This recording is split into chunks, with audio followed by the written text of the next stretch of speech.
Om Namo Bhagavate Vasudevaya. Om Namo Bhagavate Vasudevaya. Om Namo Bhagavate Vasudevaya. Om Namo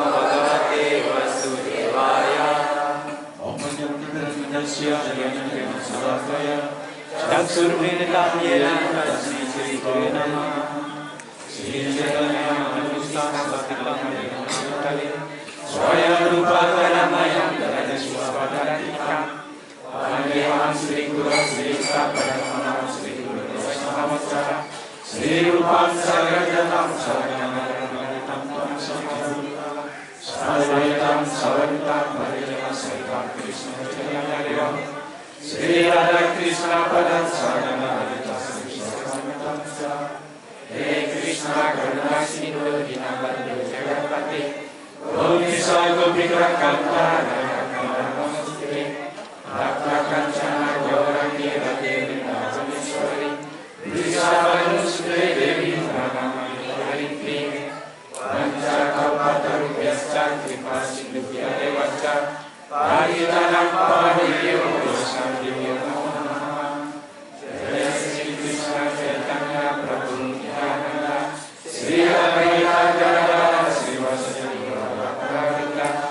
Hare Krishna Krishna Krishna Hare Hare. Hare Rama Rama Rama Hare Hare.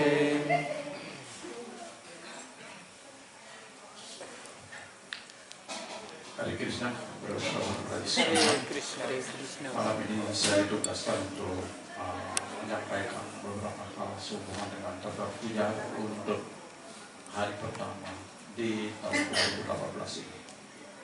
Nah, kira kita dibatasi oleh waktu, sudah jam 9. Saya tidak membaca Bhagavad Gita lagi, itu kita langsung pada topik Damdar Puja, di mana tadi kita sudah menyanyikan sebuah lagu Ida Modara Staka yang terdiri dari 8 bait. Pertama, saya sederhana saja dulu. Saya bacakan artinya. Dan ini sebuah keberuntungan bagi kita mengenal lagu yang sudah berusia sampai 50 abad. Dan orang ini dimuat dalam Padma Purana, di mana Padma Purana ditulis sudah biasa dewa 5.000 tahun yang lalu. Jadi lagu yang ditulis 5.000 tahun yang lalu masih bisa kita warisi sampai sekarang, sesuatu yang luar biasa sekali. Kita tidak pernah berpikir bahwa kita menerima warisan pengetahuan rohani yang sudah ditulis 5.000 tahun yang lalu. Mungkin tidak ada lagu-lagu yang berumur sampai ribuan tahun seperti ini. Saya bacakan langsung artinya aja dulu. Dari Padma Purana karya Krishna Dwikanda Vyasa, disampaikan oleh Satyavrata Muni dalam percakapan dengan Narada Muni dan Sanakarsi. Pertama, kepada Tuhan Yang Maha Esa yang bentuknya merupakan perwujudan kehidupan kekal, pengetahuan dan kebahagiaan. Anting-antingnya yang berbentuk seperti ikan hiu bergoyang-goyang. Ia bercahaya dengan indah di alam merupakan pula. Ia berlari cepat dari lubang kayu karena takut kepada ibu Yasoda, sebab dia bersalah. Memecahkan tempayan berisi susu asam yang sedang dikocok menjadi mentega, lalu menjadi mentega dan digantung berayun. Namun dia ditangkap dari belakang oleh ibu Yasoda yang mengejarnya dengan lebih cepat. Kepada Tuhan Yang Maha Esa itu Sri Damodar aku menyampaikan sembah sujudku. Kedua, ketika dia melihat ibunya memegang tongkat rotan, dia menangis sambil mengusap matanya berulang kali dengan kedua tangan patahnya. Matanya penuh rasa takut, dan kalung mutiara di lehernya yang berisi tanda 3 garis seperti kerang sangka bergetar disebabkan oleh nafasnya yang cepat karena dia menangis. Kepada Tuhan Yang Maha Esa ini Sri Damodar yang pinggangnya diikat bukan dengan tali melainkan dengan cinta suci ibunya, aku menyampaikan sembah sujudku. Dengan lila masa kanak-kanak ini dia membuat penduduk Gokula tenggelam dalam kolam-kolam kebahagiaan rohani, dan dia memperlihatkan kepada para penyembahnya yang kusuk dalam pengetahuan tentang kemakuasaan dan kewajibannya bahwa dia hanya ditaklukkan oleh para penyembah yang cinta sucinya penuh keintiman dan bebas dari segala paham sikap kagum dan hormat. Kembali aku bersujud kepada Sri Damodar dengan cinta yang besar beratus-ratus kali. Oh Tuhan, walau Engkau mampu memberi segala jenis berkat, aku berdoa kepadamu bukan untuk memperoleh pembebasan yang personal atau kebebasan tertinggi berupa kehidupan kekal di Vaikuntha, ataupun berkat lainnya yang barangkali diperoleh dengan melaksanakan 9 proses bakti. Tuhan, aku hanya ingin agar wujudmu sebagai bala kepala di Brindawan ini terwujud di hatiku selamanya, sebab apa gunanya berkat lain selain ini bagiku.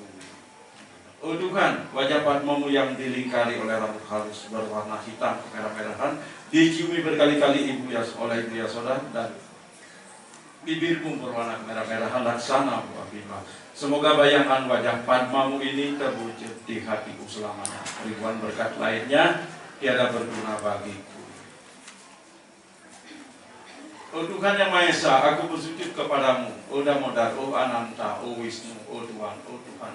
Semoga Engkau puas terhadap diriku dengan mengarahkan lirikanmu kepadaku. Selamatkanlah insan bodoh yang malang ini yang tenggelam dalam lautan duka cita duniawi, dan perlihatkanlah dirimu di hadapan mata. Oh Sri Damodar, seperti halnya dalam wujud sebagai bayi yang diikat pada lubang kayu, Engkau membebaskan dua putra Kuera, Manigriva dan Kuera, dari kutukan Narada dan menjadikan mereka penyembah-penyembah agung. Dengan cara yang sama, mohon beri aku prema baktimu sendiri. Aku hanya menginginkan hal ini. Aku tidak menginginkan jenis pembebasan aku.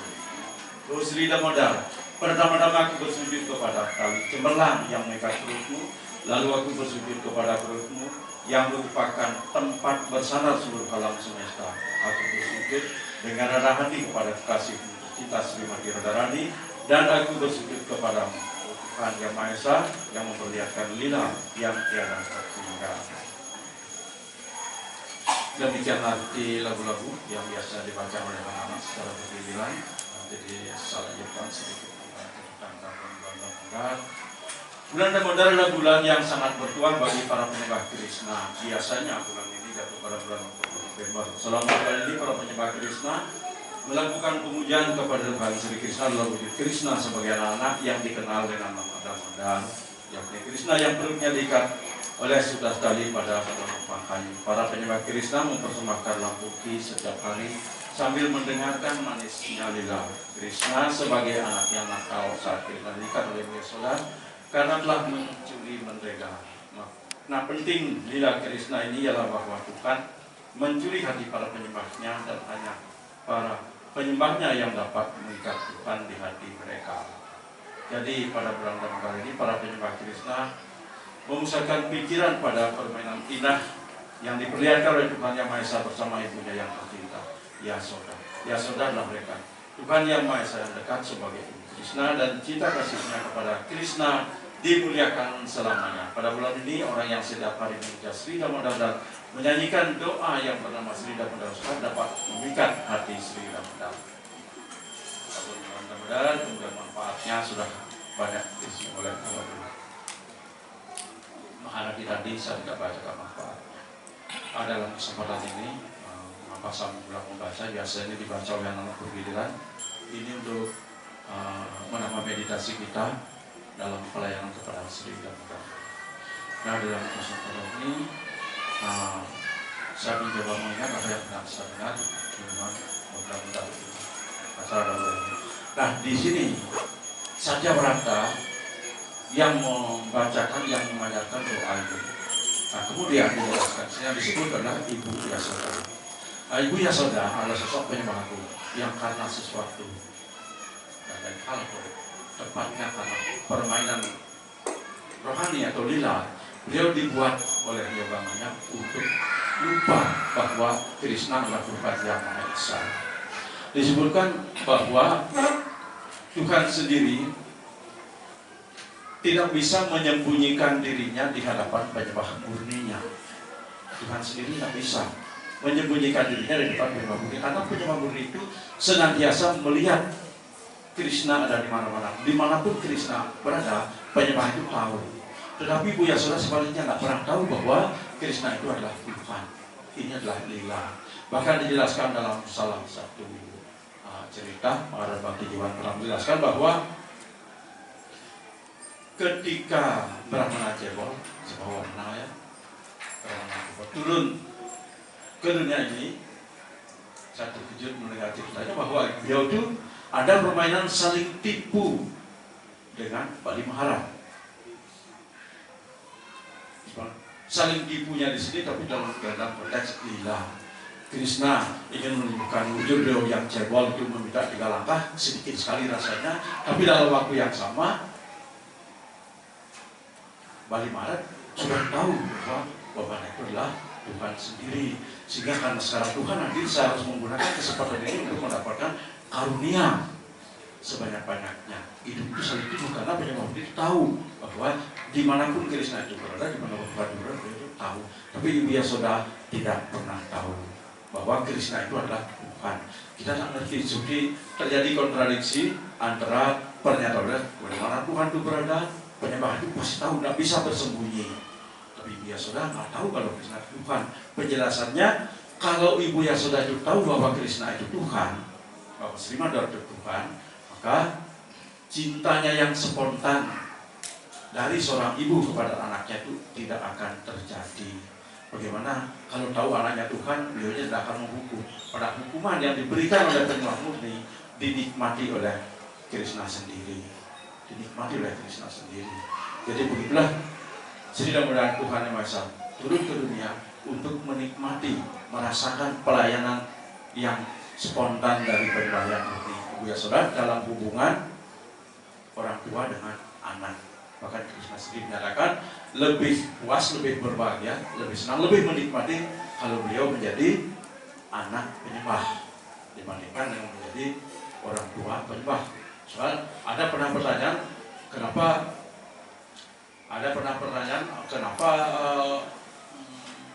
penyembah tidak ada yang bercita-cita menjadi anaknya Tuhan. Penyembah, kenapa ada penyembah? Ada menjadi suaminya, ada menjadikan suaminya seperti para gopi kan bercita-cita ingin menjadi suaminya, menjadi orang tuanya Tuhan juga ada. Tetapi kalau penyembah tidak ada bercita-cita ingin menjadi anaknya Tuhan. Itu adalah sendiri bagi santri beberapa waktu yang lalu. Nah, dijawab oleh para penyembah, kalau memangnya kalau kamu bercita-cita ingin jadi anak Tuhan, kamu ingin mendapat kesempatan untuk memerintah Tuhan. Itu jadinya, karena dia berpikir seperti itu. Nah kalau begitu, itu tidak benar, karena cita-cita kalau kita melakukan bakti adalah untuk melakukan pelayanan. Kalau kamu ingin bercita, kalau Prabu ingin menjadi anak Tuhan, berarti ada keinginan untuk memerintah Tuhan, sehingga tidak dibenarkan penyembah itu bercita-cita menjadi anaknya Tuhan. Itulah jadinya di sini penyembah itu tidak pernah sepanjang sejarah dan ada penyembah yang bercita-cita menjadi anaknya Tuhan. Tuhan sendiri ingin menjadi anaknya penyembah. Kalau penyembah tidak dibenarkan ingin menjadi anaknya Tuhan supaya dapat berita-berita Tuhan, supaya dapat minta ini, minta itu dan sebagainya. Tidak diizinkan. Tidak diizinkan kita seperti itu.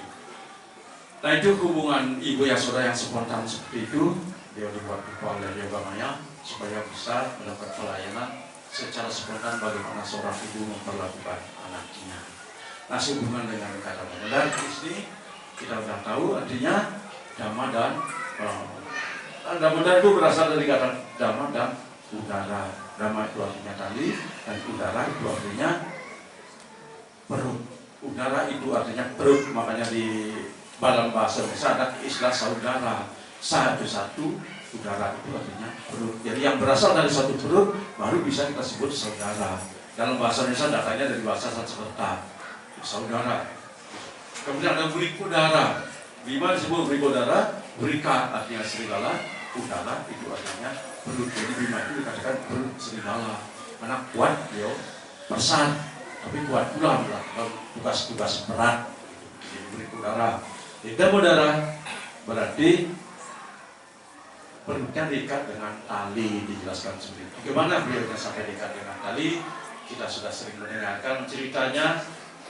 Suatu ketika Ibu Yasoda sedang memanaskan susu.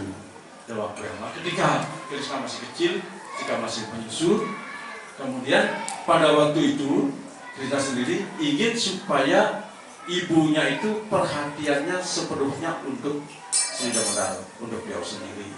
Boleh melakukan pekerjaan yang lain-lain. Gitu. Nah kemudian karena beliau sudah menaruh susu di atas api, di atas buku, dan dia menyusui Sri Damodara, menyusui Sri Krishna, kemudian susunya panas supaya tidak tumpah. Jadi Sri Damodara ditaruh di tempatnya, ditempatkan begitu saja, ditaruh begitu saja. Nah kalau ditaruh begitu saja, itu rupanya ibu ini lebih mementingkan susunya daripada memberikan aku susu. Akhirnya beliau Jadi marah sekali Sri Damodar. Nah setelah marah seperti itu, apa yang dilakukan? Dipertunjukkan nakalnya luar biasa. Dilempar tempayan yang berisi susu sampai tempayan itu pecah.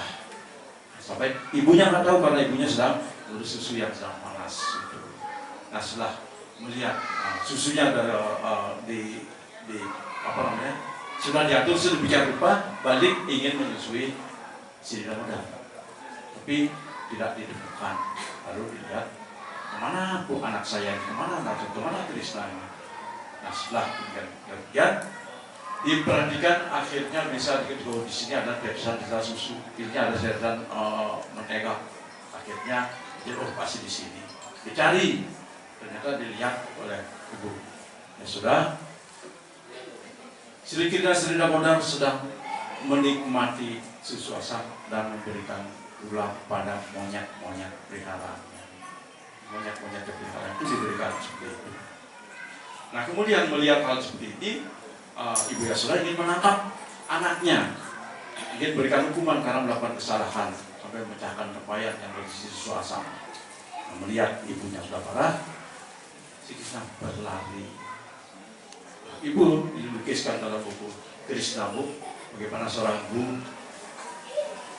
yang pinggangnya ramping tapi pinggulnya besar, nggak bisa berlari untuk mengejar Sri Krishna. Ternyata dengan usaha yang amat keras, kemudian keringatnya bercucuran sampai ya dilukiskan di sana dalam itu sampai bagaimana bodinya sampai benar bunga-bunga hiasan rambutnya itu terjatuh. Kemudian gelandangannya gemericing belakangnya, dia seperti itu dilukiskan. Seperti dikejar, berusaha mengejar Sri Krishna. Akhirnya di sini Sri Krishna melihat bahwa ibunya itu serius untuk menangkapnya. Jadi beliau bermurah hati untuk memberikan kesempatan pada ibunya menghukum. Nah, diambillah kemudian Sri Damodar, kemudian tangkap, diikat dengan tali. Tapi senantiasa, Prabu sudah sering mendengar, tali-tali yang ada di Brindawan itu semua diikat-ikat pinggangnya senantiasa kurang lagi 2 jari. Itu sudah kita tahu. Yang dimaknai 2 jari itu sebagai untuk bisa mengingat Krishna harus 1 kita dapat karunia diizinkan oleh Krishna sendiri. Yang kedua, kita harus berusaha dengan maksimal. Jadi 1 jarinya itu adalah usaha kita, kemudian 1 jarinya itu adalah karunia dari Krishna. Jadi kita berusaha, Krishna akan memberikan 1 jari lagi, baru kita bisa mengikat Krishna. Jadi begitu dijelaskan. Kemudian di penjelasan lain sehubungan dengan bakti, ada juga dijelaskan kalau penyembah itu mendekatkan diri kepada Tuhan Yang Maha Esa, kalau dia maju 1 langkah, maka Krishna maju 1000 langkah. 1000 langkah. Jadi di sini perbandingannya 1 dengan 1000. Kalau dalam cerita Sri Damodar, perbandingannya 1 dengan 1, 50-50. Tapi tidak masalah, yang bagaimanapun penjelasannya beda, kadang-kadang berbeda penjelasan seperti itu. Tapi intinya adalah untuk mendapatkan karunia kita harus melakukan usaha. Jangan melakukan usaha.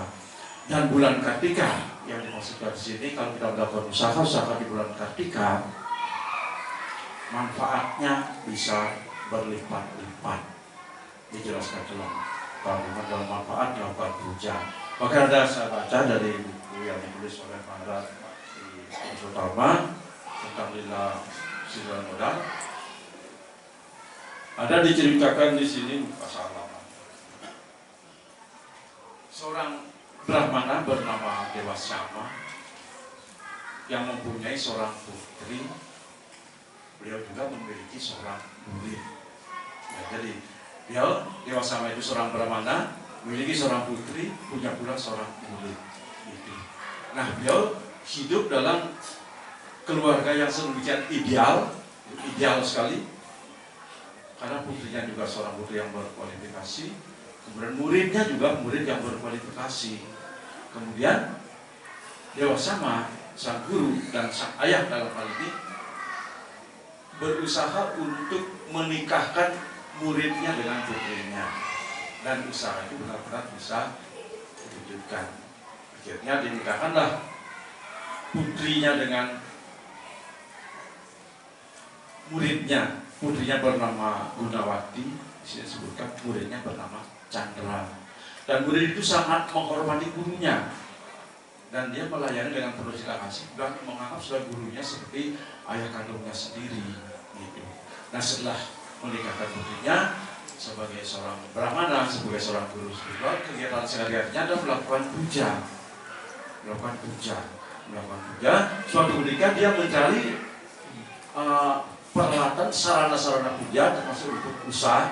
Dia jelaskan pergi ke hutan, dan di hutanlah kemudian dia bertemu dengan raksasa yang jahat dan guru Dewa Sama dan menantu yang juga adalah muridnya dibunuh di sana. Nah, kemudian dijelaskan lebih lanjut karena keduanya adalah memiliki tabungan bakti. Setelah dibunuh raksasa itu, keduanya ini guru dan murid, mertua dengan menantu ini pulang ke Waikunta. Nah, setelah pulang ke Waikunta, kemudian masih putrinya saja, Gunawati, putrinya saja masih, dan mendengar menerima berita, mendapat kenyataan seperti itu. Beliau berusaha sebagai seorang putri yang berkualifikasi, yang dia lakukan dua berata. Yang pertama Ekadasi berata, kemudian yang kedua adalah Kartika berata. Kartika berata mempersembahkan dipa kepada Sri Damodar dan bahwa kegiatan-kegiatan yang ada hubungannya dengan kekuasaan Sri Damodar itu saja yang dilakukan. Nah, kemudian setelah akhir hayatnya,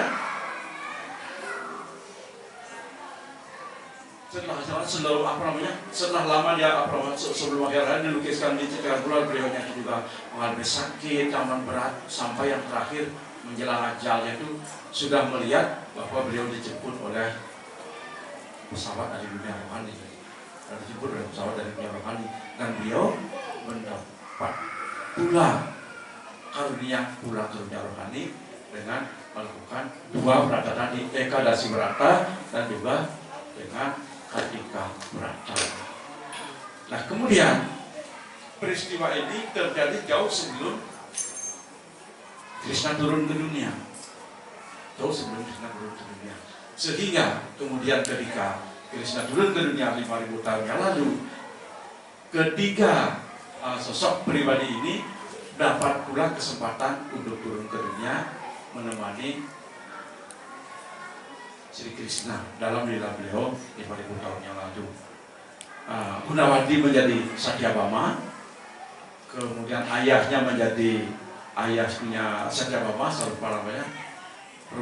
Siapa namanya juga? Satrajit, Satrajit itu ayahnya. Kemudian Chandra suaminya menjadi Akrura. Nah, kemudian setelah beliau mendapat turun ke dunia ini, Satyabhama bertanya, apa yang menyebabkan saya sehingga mendapatkan Anda sebagai suami? Apa yang menyebabkan saya bisa, apa yang menyebabkan sehingga saya bisa mendapatkan Anda sebagai suami? Begitu Satyabhama bertanya kepada Sri Krishna.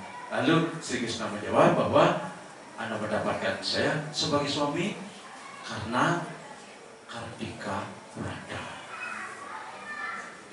Kartika berata itu menyebabkan Satyabhama yang sebelumnya adalah Gunawati bisa mendapatkan Krishna sebagai suaminya. Jadi tidak bisa bayangkan bagaimana seorang bakta, seorang bakti, seorang penyembah bisa mendapatkan Tuhan sebagai suaminya. Dan itu karena Kartika berata. Nah, maka dari itu mari kita pergunakan kesempatan ini untuk melakukan pelayanan kepada Sri Damodar. Kita saling mengingatkan, saling menyemangatkan satu sama lain, bersama-sama datang ke ashram untuk mendapatkan karunia yang melimpah di bulan Sri Damodar ini. Mungkin itu saja yang saya sampaikan. Ini acara sudah malam, tidak ada tanya jawabnya, kelasnya pendek saja. Kita bersama-sama saling mengingatkan, saling menyemangatkan untuk melakukan pelayanan pada Sri Damodar. Sri Damodar Ustaraki, Damodar Pujaki.